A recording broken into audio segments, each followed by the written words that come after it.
정치인문학 김종상입니다.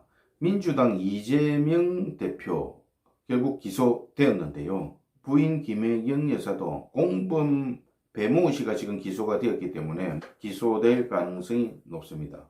부인도 김혜경 여사도 이제 지금 보면은 남편을 닮았어. 나는 그런 법인카드를 쓴 일도 없고 보지도 못했고 그 카드로 사용된 것도 아무것도 모른다. 이렇게 완전히 오리발을 내밀었는데요.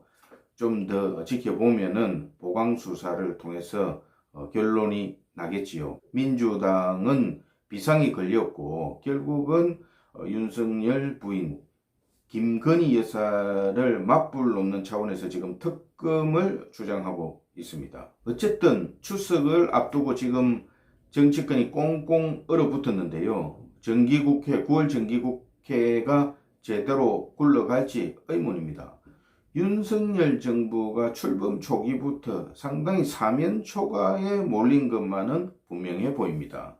지금 내부적으로도 윤핵관 문제 때문에 시끄러웠고 또 윤핵관이 아니더라도 비핵관들이 협조를 하지 않는 그야말로 윤핵관, 비핵관 전부 다 이 정치권의 여당 내부에서 윤석열을 돕는 그런 동력이 굉장히 약하다 저는 이렇게 보고 있거든요. 윤핵관들은 잘못했으면 이선으로 조용히 물러나면 되지. 물러나면서도 건성동 한번 보세요. 자기 보좌관들을 다 또 이 부처 저 부처 노동부 뭐 등 해서 보내고 청와대도 마찬가지고 그래 놓고도 언론에서 뭐 뒤에서 줌을 해서 사진을 뭐 찍었니 어떻게 하니 이런 변명이 지금 온당한가 저는 이렇게 보고 있습니다. 상당 부분 실질적인 이선 후퇴가 필요하다. 책임을 져야 한다. 참모라는 사람들이 그런 식으로 책임을 회피하는 이거는 바람직하지 않다. 그래서 윤핵관들은 굉장히 잘못이다. 저는 이렇게 보고 있습니다. 그리고 비핵관들도 호시탐탐 지금 노리고 있는데요.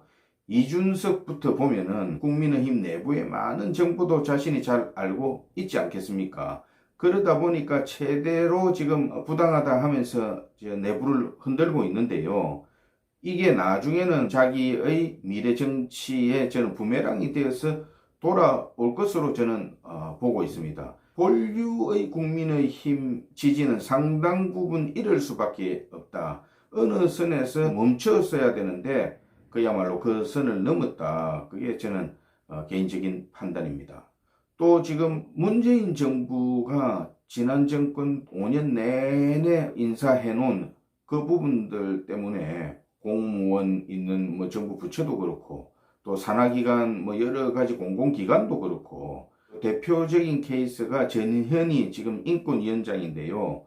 대한민국의 뭐 감사원도 그렇지만 인권위원회 또 방통위원회 이런 데는 굉장히 중립적으로 정권이 어떻게 되든지 간에 가야 되는 사실은 조직이고 또 그렇지 않더라도 지금 민주당에서 누가 보더라도 전현희 전 의원이 인권위원장으로 지금 간 거는 굉장히 정치적인 그런 인사인데 자기가 거기서 목리를 부리고 나오지 않는 것은 저는 잘못됐다 이렇게 보고 있습니다. 그러나 감사원에서 지금 언론 보도처럼 3만 원짜리 오찬을 넘어서서 그렇다. 이거는 제가 볼 때는 공색한 거고요. 그거 외에 지금 전현희 수행비서가 감사원의 여러 가지 조사에 협조하지 않고 횡령 부분 있는 부분 이런 부분들은 국민들에게 제가 어필이 될 수 있다 이렇게 보고 있거든요. 그러든 저러든 앞으로 향후에 조금 객관적이고 중립적인 위치가 필요한 그런 자리 또 사법부 이런 곳은 정치인들이 사실상 임명이 되면 안 된다 저는 이렇게 보고 있습니다. 그 외에도 지금 낙하산으로 들어간 많은 인사들이 산하기관에서 그동안 전반기를 했고 지금 후반기에 있는 이런 분들도 전현희가 어떻게 하는가 보고 있거든요. 그래서 감사원이 조사를 하고 윤석열 정부에서도 뭔가 하자가 있는 기관장들 또 임원들을 내보내려면은 팩트나 증거를 확실하게 해서 끝맺음을 잘해야 된다 이렇게 생각하고 있고 문재인 정부에서 쌓아놓은 이 똥이 지금 뭐 예사롭지 않다. 인사 문제도 그렇고 여러 가지 경제지표, 국가 재정 등 해서 윤석열 정부에게 상당한 부담을 주고 있다 이렇게 보고 있고요. 그 다음에 지금 여소야대의 전국에서 정기국회가 지금 열렸습니다만 이재명 방탄국회가 될 그럴 가능성이 이번 정기국회가 농후하고요. 이 정치적인 대결 구도가 한동안 가지 않겠나 이렇게 보고 있습니다. 그래서 이 부분도 윤석열 정부에게 상당히 부담이고, 그 외에도 지금 미국, 중국 간의 새로운 신냉전 또 민족주의적인 이런 부분들이 지금 대외 환경으로 보여지고 있고, 그동안에 미국의 양적 완화에 따른 각국이 겪고 있는 지금 물가 인상이나 이런 부분들이 경제가 상당히 어렵다. 거기다가 또 우크라이나 사태도 있지요. 이런 부분들이 뭐 유가 부분이나 뭐 등등 해서 우리나라 환율도 마찬가지고요. 이게 또 윤석열 정부에게 굉장히 지금 부담을 주고 있다. 저는 이렇게 보고 있습니다. 그래서 윤석열 정권이 사면초가다. 그러나 내부의 이 많은 저항들, 암들을 그러면 그냥 두고 정권이 출발할 수 있느냐.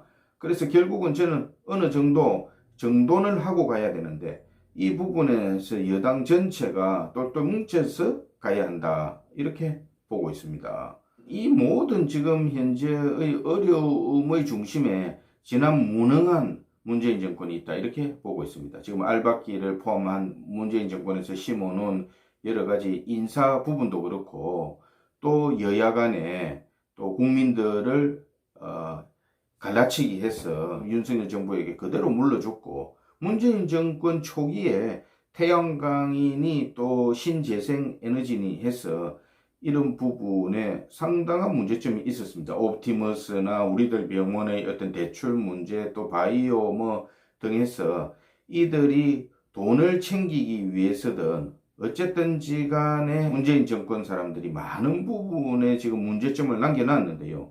그 당시에 이 사람들은 나중에 이러다가 어쩌나 이렇게 주변에서 걱정들을 했는데도 겁도 없이 했거든요. 그러니까 지금 윤석열 정권에서 들어와서 보면 한둘이 아닌데 이걸 다 어떻게 처리해야 하나, 그냥 넘어가야 하나, 이게 숙제 아니겠습니까? 그러다 보니까 가장 큰 끈들 치고 가는 것 중에 지금 하나가 남북 문제도 조금 나왔었고, 결국 지금 이재명 부분인데, 차기의 이재명이 지금 그대로 사법 리스크가 한둘이 아닌데 이 부분을 그러면 그냥 놔두고 윤석열 정부가 갈 수 있습니까?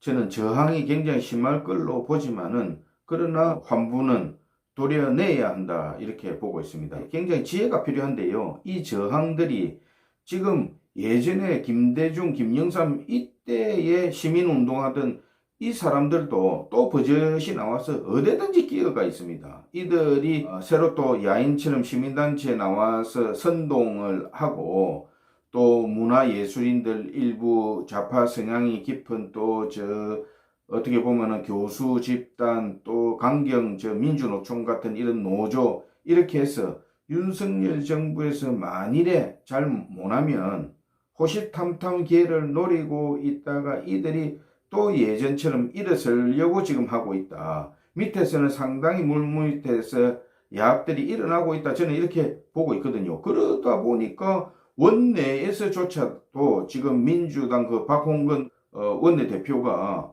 김건희가 뭐 이런 식으로 여사 호칭도 빼고 하는 뭐 이런 부분이나, 임기를 채우지 못할 거다 이런 부분이나, 지금 이런 것들이 검찰 출신들 또 관료 출신들의 이런 부분들만 갖고는 방어가 안 될 수도 있으니까, 어느 부분은 윤석열 정부가 정치권의 경험 많은, 그러나 윤핵관과 같은 편중되지 않은 어떤 부분을 가지고 조력을 좀 받아서 대응할 필요가 있다. 그런 사람들 제법 많지 않습니까? 그래서 새로운 윤석열의 정치를 실험해야 하는데, 우선순위나 시간이나 뭐 이런 타이밍이나 이런 것들 좀 잘 보고 대응을 해야 한다. 그래서 상당히 위험 요소는 주변에 도사리고 있다. 김건희 여사 부분을 제가 또 한 말씀만 더 드리면은,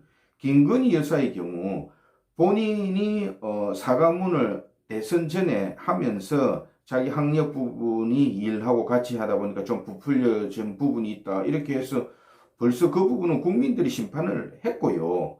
또 자기가 뭐 내가 박사가 되겠다 해가 그렇게 주장하겠습니까? 이재명도 마찬가지 아닙니까? 자기가 뭐 나는 석사 안 해도 된다 이런 이야기도 했었었는데요. 또 그거는 문제가 아니고 또 도이치 모터스사 저 주가 조작 부분도 지난 정권에서 지금 수년간 틀었습니다. 혐의를 못 찾았는데요. 한동훈 그 채널 A 사건과 비슷한데 그러면서 이제서 와서 정권 초에 그것도 영부인을 특검법 최순실 뭐 덜먹이면서 특검법을 하자는 이 민주당의 이 정신 상태가 저는 제정신이 아니다 이렇게 보고 있습니다. 그리고 그 구심점이 결국은 대한민국의 미래에 이재명 같은 사람을 앞세워서 민주당이 또 집권하려고 하는 게 이게 미래지향적인가 저는 대단히 잘못되었고 윤석열 정부도 여당 내도 잘 갖고 가야 된다. 국민들은요, 제가 뭐 할 얘기는 아니지만 국민들이 지금 해자되고 있는 이야기는